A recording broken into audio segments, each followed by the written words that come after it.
ದಕ್ಷಿಣ ಭಾರತದ ಬಿಜೆಪಿಯ ಮತ್ತು ಕಾಂಗ್ರೆಸ್ಸಿನ ರಾಜಕಾರಣದ ಬಗ್ಗೆ ನಾವು ಮಾತಾಡ್ತಾ ಇದ್ದೀವಿ. At the same point in time ಕಾಂಗ್ರೆಸ್ನವರು ಕೂಡ ಸುಮ್ಮನೆ ಕುಳಿತುಕೊಂಡಿಲ್ಲ. ಒಕ್ಕಲಿಗ ಮತಗಳನ್ನು ಸೆಳ್ಕೊಳ್ಳೋದಕ್ಕೆ ಬಹಳ ಪ್ರಯತ್ನಗಳನ್ನು ಮಾಡ್ತಾ ಇದ್ದಾರೆ. It's a part of politics. ನಾನು ಡಾಕ್ಟರ್ ತಲಕಾಡು ಚಿಕ್ಕರಂಗೇಗೌಡರನ್ನ, ಅವರು MA DLit. I am very very happy to welcome him sir. Welcome to you sir once again. Sir, ಈ ಹಳೆ ಮೈಸೂರು ಭಾಗದ ಈ ಒಕ್ಕಲಿಗರ ನಡುವಿನ ಈ ರಾಜಕೀಯ ಕದನವನ್ನು ತಾವು ಹೇಗೆ ಗಮನಿಸ್ತೀರಿ? ಇತಿಹಾಸ ತಜ್ಞರಾಗಿ ತಾವು ಹೇಗೆ ಗಮನಿಸ್ತೀರಿ? ಮತ್ತು ಜನ ಈ ಥರದ ಎಮೋಷ್ನಲ್ ಟ್ರ್ಯಾಪ್ಗಳಿಗೆ, ಮಾತುಗಳಿಗೆ, ಚರ್ಚೆಗಳಿಗೆ ಅವರು ಮಾರು ಹೋಗಿಬಿಡ್ತಾರೆ ಅಂತ ತಮಗನ್ಸುತ್ತಾ, ಅಥವಾ ಒಕ್ಕಲಿಗರು ಸ್ಟಾಂಚ್ ಆಗಿ ಒಬ್ಬರನ್ನ ಸಪೋರ್ಟ್ ಮಾಡಬಹುದು ಅಂತ ಅನ್ಸುತ್ತಾ? ತಮಗೇನು ಅನ್ಸುತ್ತೆ over all? What you feel about this? ಈ ಒಕ್ಕಲಿಗರಿಗೆ ರಾಜಕೀಯ ಪ್ರಜ್ಞೆ ಇದೆ, ಇತಿಹಾಸದ ಪ್ರಜ್ಞೆ ಇಲ್ಲ. ಓಕೆ. 654 ವರ್ಷಗಳ ಕಾಲ ಇಡೀ ಭಾರತದಲ್ಲಿ ಸುದೀರ್ಘವಾಗಿ ಆಳ್ವಿಕೆ ಮಾಡಿದಂಥ ತಲಕಾಡು ಗಂಗರ ಕುಡಿಗಳೇ ಒಕ್ಕಲಿಗರು. ಆ ಪ್ರಜ್ಞೆ ಅವ್ರಿಗಿಲ್ಲ. ಒಂದು, ಈ ಒಕ್ಕಲಿಗರ ಸಮಸ್ಯೆನ ಯಾವ ರಾಜಕೀಯ ಪಕ್ಷನೂ ಇದುವರೆಗೂ ಕೈಗೆತ್ಕೊಂಡಿಲ್ಲ. ಒಕ್ಕಲಿಗರಿಗೋಸ್ಕರ 1947ರಿಂದ ಬಂದಂಥ ಯಾವ ಸರ್ಕಾರನೂ 5 ರೂಪಾಯಿನ ಖರ್ಚು ಮಾಡಿಲ್ಲ.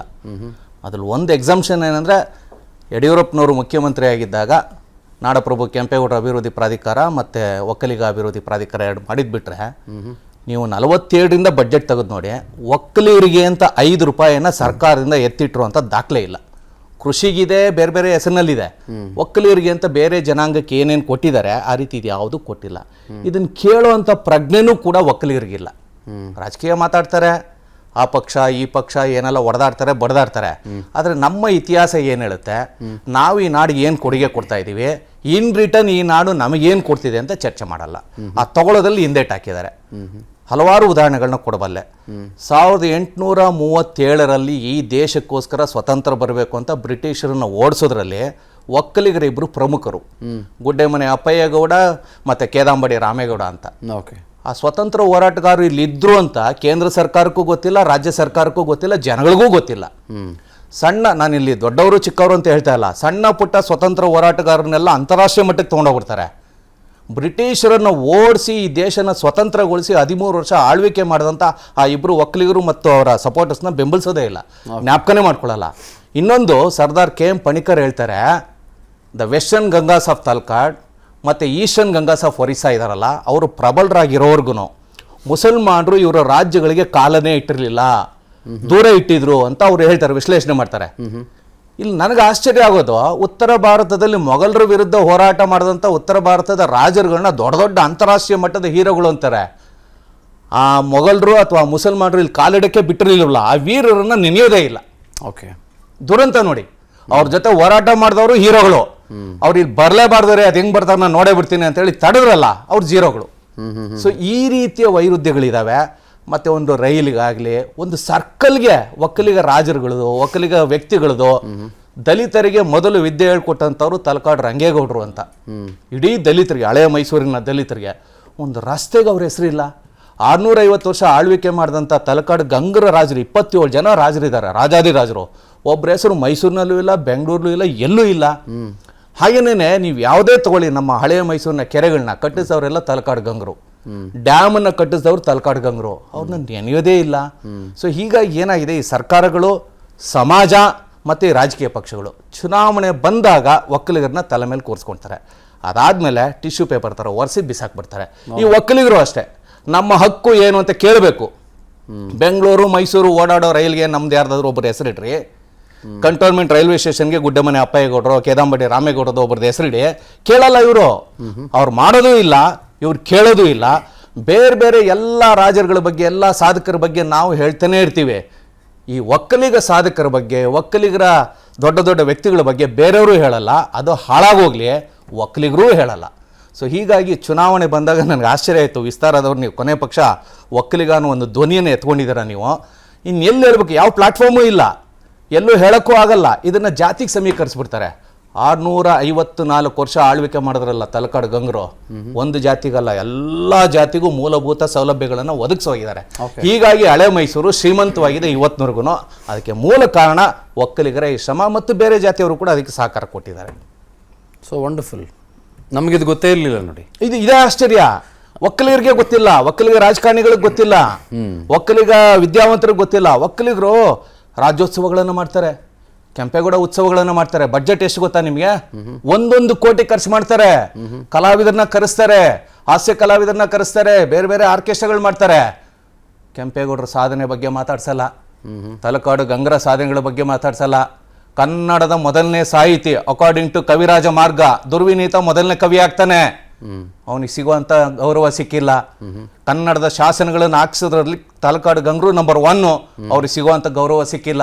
ಇದು ಯಾವುದು ಕೂಡ ಆ ರಾಜ್ಯೋತ್ಸವದ ವೇದಿಕೆನಲ್ಲೋ ಅಥವಾ ಕೆಂಪೇಗೌಡರ ವೇದಿಕೆನಲ್ಲೋ ಎಲ್ಲೂ ಇಲ್ಲ. ಅಂದ್ರೆ ಇವ್ರು ಏನಿದ್ರು ಪಲ್ಲಕ್ಕಿ ಹೊರೋದಕ್ಕೆ ಲಾಯಕು. ಯಾರು ಈ ವ್ಯವಸ್ಥೆಗಳು ಮಾಡ್ತಾರಲ್ಲ ಒಕ್ಕಲಿಗರು, ಪಲ್ಲಕ್ಕಿ ಹೊರ್ತಾರೆ ವಿನಃ ಪಲ್ಲಕ್ಕಿಯಲ್ಲಿ ಒರೆಸ್ಕೊಳ್ಳೋ ಪ್ರಜ್ಞೆ ಇವ್ರಿಗೆ ಬಂದಿಲ್ಲ. ಅದು ಯಾವಾಗ ಬರುತ್ತೋ ಗೊತ್ತಿಲ್ಲ.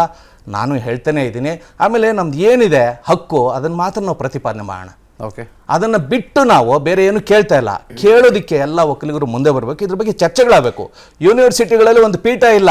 ನಾವು ಮನವಿ ಮಾಡ್ಕೊಂಡ್ವಿ, ಎಲ್ಲ ಸರ್ಕಾರಗಳಿಗೂ ಮನವಿ ಮಾಡ್ತಾ ಇದ್ದೀವಿ, ದಯವಿಟ್ಟು ವಿಶ್ವವಿದ್ಯಾಲಯಗಳಲ್ಲಿ ಕನಿಷ್ಠ ಪಕ್ಷ ಮೈಸೂರು ವಿಶ್ವವಿದ್ಯಾಲಯದಲ್ಲಾದರೂ ಕೂಡ ತಲಕಾಡು ಗಂಗರ ಬಗ್ಗೆ ಒಂದು ಅಧ್ಯಯನ ಪೀಠ ಮಾಡ್ರಿ. 650 ವರ್ಷ ಮೈಸೂರನ್ನು ಆಳಿದ್ದಾರೆ. ಮೈಸೂರು ಹುಟ್ಟಿದ್ದೇ ತಲಕಾಡು ಗಂಗರ ಕಾಲದಲ್ಲಿ. ಅದೂ ಇಲ್ಲ. ಬೆಂಗಳೂರು ಯೂನಿವರ್ಸಿಟಿ, ಯಾವ ಯೂನಿವರ್ಸಿಟಿಗಳಲ್ಲಿಲ್ಲ, ಯಾವ ಯೂನಿವರ್ಸಿಟಿಗೆ ಅವ್ರ ಹೆಸರಿಲ್ಲ. ಎಸ್, ಹೆಮ್ಮೆ ಪಡ್ತೀನಿ, ಬೆಂಗಳೂರಿನಲ್ಲಿ ನೃಪತುಂಗ ರಸ್ತೆ ಇದೆ, ಆಯಿತು. ಎಸ್, ನೃಪತುಂಗ ಕವಿರಾಜ ಮಾರ್ಗ ಬರೆದಂಥವನು ಒಬ್ಬ ದೊಡ್ಡ ರಾಜ, ಅವನಿಗೆ ನಾವು ಗೌರವಿಸೋಣ. ಅವನಿಗೆ ಪ್ರೇರಕವಾಗಿದ್ದಂಥವ್ರು ಯಾರು? ತಲಕಾಡು ಗಂಗರಲ್ವಾ? ಇಮ್ಮಡಿ ಪುಲಿಕೇಶಿ ಹರ್ಷವರ್ಧನನ್ನು ಸೋಲಿಸ್ದ, ಅವನಿಗೆ ಬೆನ್ನೆಲುಬಾಗಿದ್ದಿದ್ಯಾರು? ತಲಕಾಡು ಗಂಗರ ಭೂ ವಿಕ್ರಮ. ಹಾಗೇನೇ ರಾಷ್ಟ್ರಕೂಟರು ಉತ್ತರ ಭಾರತವನ್ನು ಗೆದ್ರು ನಮ್ಮ ಕನ್ನಡಿಗರು ಅಂತ ಹೇಳ್ಕೊಂತಾರಲ್ಲ, ಅವರಿಗೆ ಬೆನ್ನೆಲುಬಾಗಿದ್ದಿದ್ಯಾರು? ತಲಕಾಡು ಗಂಗರ ಇಮ್ಮಡಿ ಭೂತುಗ, ತಲಕಾಡು ಗಂಗರ ಮಾರಸಿಂಹ. ಇವ್ರು ಇಲ್ಲದೆ ಹೋಗಿದ್ರೆ ಪುಲಿಕೇಶಿ ಉತ್ತರ ಭಾರತ ಗೆಲ್ಲಕ್ಕಾಗ್ತಿರ್ಲಿಲ್ಲ, ರಾಷ್ಟ್ರಕೂಟರು ಉತ್ತರ ಭಾರತವನ್ನು ಗೆಲ್ಲಕ್ಕಾಗ್ತಿರ್ಲಿಲ್ಲ. ಇವ್ರಿಗೆಲ್ಲ ಬೆನ್ನೆಲುಬಾಗಿ ನಿಂತವರೇ ತಲಕಾಡಿನ ಗಂಗರು. ಅದನ್ನು ಕೂಡ ಎಲ್ಲೂ ಹೇಳಲ್ಲ. ಕನ್ನಡ ಸಾಹಿತ್ಯಕ್ಕೆ ಅಡಿಪಾಯ ಹಾಕಿದವರು ತಲಕಾಡಿನ ಗಂಗರು. ಇವತ್ತು ಡ್ಯಾಮ್ಗಳನ್ನು ಕಟ್ಟಿದ್ದೀವಿ ಅಂತ ಯಾರ್ಯಾರೋ ಹೇಳ್ಕೊಳ್ತಾರೆ, ಹೇಳ್ಕೊಳ್ಳಿ, ಸಂತೋಷ. 1905ನೇ ಇಸ್ವಿನಲ್ಲಿ, ಬರೀ 905ನೇ ಇಸ್ವಿನಲ್ಲಿ ಇದೇ ಮಂಡ್ಯ ಜಿಲ್ಲೆಯಲ್ಲಿ ಏನಿವತ್ತು KRS ಇದೆ, ಅದರ ಹಿಂಭಾಗದಲ್ಲಿರುವಂಥ ಸೀತಾಪುರ, ರಾಂಪುರ ಅಂತ ಇದೆ ಇವತ್ತು ಊರುಗಳು, ಅದು ಹಿಂದೆ ತಲೆನೆರೆ ಅಂತ ಆಗಿತ್ತು. ಆ ತಲೆನೆರೆನಲ್ಲಿ 905ನೇ ಇಸ್ವಿನಲ್ಲೇ ಮೊದಲನೇ ಡ್ಯಾಮನ್ನು, ಅಣೆಕಟ್ಟನ್ನು, ಯಾವುದೋ ಹರಿಯುವ ಕಾವೇರಿ ನದಿಗೆ ಕಟ್ಟದಂಥ ತಂತ್ರಜ್ಞರು ತಲಕಾಡು ಗಂಗರ ಆಸ್ಥಾನದಲ್ಲಿದ್ದರು. ಅದು ಯಾರೂ ಹೇಳಲ್ಲ. ಯಾವಾಗ? 1020-40 ವರ್ಷಗಳ ಹಿಂದೆ. ಅದು ಎಲ್ಲೋ ನಮ್ಮಲ್ಲಿ ನನಗೆ ಏನು ಆಶ್ಚರ್ಯ ಆಗ್ತಿದೆ ಅಂದರೆ, ಯಾತಕ್ಕೆ ಈ ಇತಿಹಾಸವನ್ನು ಮುಚ್ಚಿಟ್ಟಿದ್ದಾರೆ, ಅಥವಾ ಮುಚ್ಚಿಟ್ಟಿದ್ದಾರೆ ಅನ್ನೋದಕ್ಕಿಂತ ಹೆಚ್ಚಾಗಿ ಮುಚ್ಚೋದಕ್ಕೆ ಯಾಕೆ ಇವರು ಅವಕಾಶ ಕೊಟ್ಟಿದ್ದಾರೆ. ಆಮೇಲೆ ಈ ರಾಜಕಾರಣಿಗಳು ಅತಿರಥ ಮಹಾರಥರು ಎಲ್ಲ ಪಕ್ಷಗಳಲ್ಲೂ ಇದ್ದಾರೆ. ಯಾರು ಒಕ್ಕಲಿಗರ ಬಗ್ಗೆ ಏನು ಮಾಡಿದ್ದಾರೆ ಸ್ವಲ್ಪ ಹೇಳಿ ನೋಡೋಣ. ಒಕ್ಕಲಿಗರ ಬಗ್ಗೆ ಏನು ಮಾತಾಡಲ್ಲ, ವಿಶ್ವಮಾನವರಾಗ್ಬಿಡ್ತಾರೆ. ಓಟ್ ಬಂದಾಗ ಮಾತ್ರ ಅಲ್ಪಮಾನವರಾಗ್ತಾರೆ. ಚುನಾವಣಾ ಸಮಯದಲ್ಲಿ ಇವರು ನಾನು ಒಕ್ಕಲಿಗ, ವಿಧಾನಸೌಧಕ್ಕೆ ಹೋದಾಗ ನಾನು ವಿಶ್ವಮಾನವ. ನಾನು ಹೇಳೋದಿಷ್ಟೇ, ಚುನಾವಣಾ ಸಮಯದಲ್ಲಿ ನೀವು ವಿಶ್ವಮಾನವರಾಗಿ, ವಿಧಾನಸೌಧಕ್ಕೆ ಹೋದಾಗಲೂ ವಿಶ್ವಮಾನವರಾಗಿ. ಆದರೆ ಜನಾಂಗದ ಕೋಟಾದಲ್ಲಿ ನೀವು ಏನು ಸೌಲಭ್ಯ ತೊಗೊಳ್ತೀರ ರಾಜಕಾರಣಿಗಳೇ, ಜನಾಂಗಕ್ಕೆ ಏನಾದರೂ ಕೆಲಸ ಮಾಡಿ. ಇಲ್ವಾ, ನನಗೆ ಬೇಡ, ನನಗೆ ಈ ಒಕ್ಕಲಿಗರ ಕೋಟಾದಲ್ಲಿ ಏನು ಬೇಡ, ನನ್ನ ಸ್ವಯಂ ಪ್ರತಿಭೆಯಿಂದ ನಾನು ಬರ್ತೀನಿ, ನನ್ನ ಪ್ರತಿಭೆಯನ್ನು ಗುರುತಿಸಿ ನೀವು ನನ್ನನ್ನು ಮಂತ್ರಿ ಮಾಡಿ ಅಂತ ಹೇಳ್ಕೊಂಡು ನೀವು ಬನ್ನಿ, ನಾವು ನಿಮ್ಮನ್ನು ಯಾರನ್ನೂ ಕೇಳಲ್ಲ. ಕೋಟಾದಲ್ಲಿ ಮಾತ್ರ ನೀವು ಒಕ್ಕಲಿಗರನ್ನ ಕೇಳ್ತೀರಾ. ಇವತ್ತು ಸಮಸ್ಯೆ ಎಷ್ಟಾಗಿದೆ ಗೊತ್ತಾ? ಹೈದ್ರಾಬಾದ್ 371J ಇಂದ ಬಂದ್ಬಿಟ್ಟು ಹಳೆಯ ಮೈಸೂರು ಅಷ್ಟೇ ಅಲ್ಲ, ಒಕ್ಕಲಿಗರಿಗೆ ಅಷ್ಟೇ ಅಲ್ಲ, ಇಡೀ ಹಳೆಯ ಮೈಸೂರಿನ ಎಲ್ರಿಗೂ ಅನ್ಯಾಯ ಆಗ್ತಾ ಇದೆ. ಡಬಲ್ ಪ್ರಮೋಷನ್ ಬರ್ತಾ ಇದೆ, ಡಬಲ್ ರಿಸರ್ವೇಷನ್ ಬರ್ತಾ ಇದೆ. ಸಮಸ್ಯೆ ಎದುರಿಸ್ತಾ ಇರೋರು ಯಾರು? ಒಕ್ಕಲಿಗ ಅಧಿಕಾರಿಗಳು ಮತ್ತು ಹಳೆಯ ಮೈಸೂರಿನ ಎಲ್ಲ ಅಧಿಕಾರಿಗಳು. ಅಲ್ಲೂ ತೊಗೊಳ್ತಾರೆ, ಇಲ್ಲೂ ತೊಗೊಳ್ತಾರೆ. ಈಗ ಇನ್ನೊಂದು ಬಂದ್ಬಿಟ್ಟಿದೆ, ಇವತ್ತಾನೆ ಮಧ್ಯಾಹ್ನ ಪ್ರೆಸ್ ಮೀಟ್ ಮಾಡಿ ಬಂದ್ವಿ. ಸ್ಥಳೀಯ ಸಂಸ್ಥೆಗಳಲ್ಲೂ ಕೂಡ ಹೈದ್ರಾಬಾದ್ ಕರ್ನಾಟಕದ ಜನರಿಗೆ ಮೀಸಲಾತಿ ಕೊಡಿ ಅಂತ ಬಂದಿದೆ. ಹೈದ್ರಾಬಾದ್ ಕರ್ನಾಟಕ ಹಿಂದುಳಿಯೋದಕ್ಕೆ ಈ ಹಳೆ ಮೈಸೂರಿನ ಜನ ಕಾರಣ ಅಲ್ಲ. ಹೈದರಾಬಾದ್ ಕರ್ನಾಟಕದಲ್ಲಿ 250 TMC ನೀರಿದೆ. ಆ ನೀರೆಲ್ಲ ಇವತ್ತು ನಮ್ಗೆ ಹೊಟ್ಟೆ ಉರಿಯುತ್ತೆ. ಆಂಧ್ರಗೆ, ತೆಲಂಗಾಣಗೆ ಹರಿದು ಹೋಗ್ತಾ ಇದೆ. ಅವ್ರು ಯಾಕೆ ಆ ನೀರನ್ನು ಬಳಸ್ಕೊಳ್ತಾ ಇಲ್ಲ? ಅವ್ರಿಗೆ ಅನ್ಯಾಯ ಆಗಿದೆ ಅಂದ್ಬಿಟ್ಟು ಇಲ್ಲಿ ಬಂದು ನಮ್ಮ ಮೇಲೆ ಬರೆ ಆಗ್ತಾ ಇದ್ದಾರೆ. ಇಲ್ಲಿ ಬಂದು ಅವ್ರಿಗೆ 8% ರಿಸರ್ವೇಷನ್ನು ಎಲ್ಲ ಇಲಾಖೆಗಳಲ್ಲಿ ಅಲ್ಲೇನೆ. ಆಮೇಲೆ ಅವರು ಬಂದಿದ ತಕ್ಷಣ ಅವ್ರಿಗೆ ಪ್ರಮೋಷನ್ಗಳು ಬೇರೆ. ಹೀಗಾಗಿ ನಾನಾ ಸಮಸ್ಯೆಗಳು ಒಕ್ಕಲಿಗರನ್ನ ಕಾಡ್ತಾ ಇದೆ. ಆಮೇಲೆ ಒಕ್ಕಲಿಗರ ಜಮೀನೆಲ್ಲ ಸರ್ಕಾರ ಒತ್ತುವರಿ ಮಾಡ್ಕೊಳ್ಳೋದು. Right sir. ಆ ಜಮೀನಿಗೆ ಪರ್ಯಾಯವಾಗಿ ಇನ್ನೊಂದು ಜಮೀನು ಕೊಡಬೇಕು, ದುಡ್ಡು ಕೊಡೋದಲ್ಲ. ಸರ್ಕಾರ ಯಾವ್ಯಾವುದೋ ಯೋಜನೆಗಳಿಗೆ ಜಮೀನು ತಗೊಳುತ್ತಲ್ಲ, ಆ ಜಮೀನಿನ ಮೇಲೆ ಕನಿಷ್ಠ ಪಕ್ಷ 10% ಹಕ್ಕುಗಾರಿಕೆಯನ್ನು ಕೊಡಬೇಕು. ಪೀಣ್ಯ ಕೈಗಾರಿಕಾ ಪ್ರದೇಶವನ್ನು 1000 ಎಕರೆ ವಶಪಡಿಸ್ಕೊಂಡ್ರಲ್ಲ, ಇವತ್ತು ಆ 3ನೇ ಜನರೇಷನ್ ಏನಾಗಿದೆ, ಆ ಪೀಣ್ಯದಲ್ಲಿರುವಂಥ ಕೈಗಾರಿಕೆಗಳಲ್ಲಿ ವಾಚ್ಮನ್ಗಳಾಗಿದ್ದಾರೆ. ಆ ಜಮೀನ್ ಮೇಲೆ ನೀವು 10% ಕೊಟ್ಟಿದ್ರೆ ಮಾಲೀಕತ್ವ ಉಳಿತಿದ್ರಲ್ವಾ? ಇದನ್ನ ಒಕ್ಕಲಿಗ ರಾಜಕಾರಣಿಗಳು ತಿಳ್ಕೋಬೇಕು, ಒಕ್ಕಲಿಗರಿಗೆ ನ್ಯಾಯ ಕೊಡಿಸ್ಬೇಕು. ಸೊ ತಾವು ಹೇಳ್ತಾ ಇರೋದೇನು ಅಂತಂದ್ರೆ ಒಕ್ಕಲಿಗ ಅನ್ನುವ ಟ್ರಂಪ್ ಕಾರ್ಡ್ ಅನ್ನ ಕೇವಲ ರಾಜಕಾರಣಕ್ಕೋಸ್ಕರ ಬಳಸ್ಕೊಳ್ತಾ ಇದ್ದಾರೆ ಹೊರತುಪಡಿಸಿದ್ರೆ ಖಂಡಿತ ನಿಜವಾಗಿಯೂ ಒಕ್ಕಲಿಗರಿಗೆ ಒಳ್ಳೇದು ಮಾಡುವಂಥ ಸಣ್ಣ ಕೆಲಸವನ್ನು ಕೂಡ ಯಾವೊಬ್ಬ ರಾಜಕಾರಣಿಯು ಕಳೆದ ಹಲವು ದಶಕಗಳಿಂದ ಕೈ ಹಾಕಿಯೂ ಕೂಡ ಇಲ್ಲ, ಯೋಚನೆಯೂ ಕೂಡ ಮಾಡಿಲ್ಲ. ಅವರನ್ನ ಕೇವಲ ಒಂದು ಪೊಲಿಟಿಕಲ್ ಟ್ರಂಪ್ ಕಾರ್ಡ್ ಆಗಿ ಅಥವಾ ದಾಳವನ್ನಾಗಿ ಬಳಸ್ಕೊಳ್ಳಾಗ್ತಾ ಇದೆ. ಅನುಕ್ಷಣದ ಸುದ್ದಿಗಳಿಗಾಗಿ ವಿಸ್ತಾರ ನ್ಯೂಸ್ ಯೂಟ್ಯೂಬ್ ಚಾನೆಲ್ ಸಬ್ಸ್ಕ್ರೈಬ್ ಮಾಡಿ. ಹೊಸ ಸುದ್ದಿಗಳ ನೋಟಿಫಿಕೇಶನ್ಗಾಗಿ ಬೆಲ್ ಐಕಾನ್ ಕ್ಲಿಕ್ ಮಾಡಿ. ಲೇಟೆಸ್ಟ್ ಅಪ್ಡೇಟ್ಸ್ಗಾಗಿ www.vistaranews.com ವೆಬ್ಸೈಟ್ಗೆ ವಿಸಿಟ್ ಮಾಡಿ. ಅಂಗೈಯಲ್ಲೇ ಜಗತ್ತಿನ ಸುದ್ದಿ ತಿಳಿಯಲು ವಿಸ್ತಾರ ನ್ಯೂಸ್ ಕನ್ನಡ ಆಪ್ ಡೌನ್ಲೋಡ್ ಮಾಡಿ.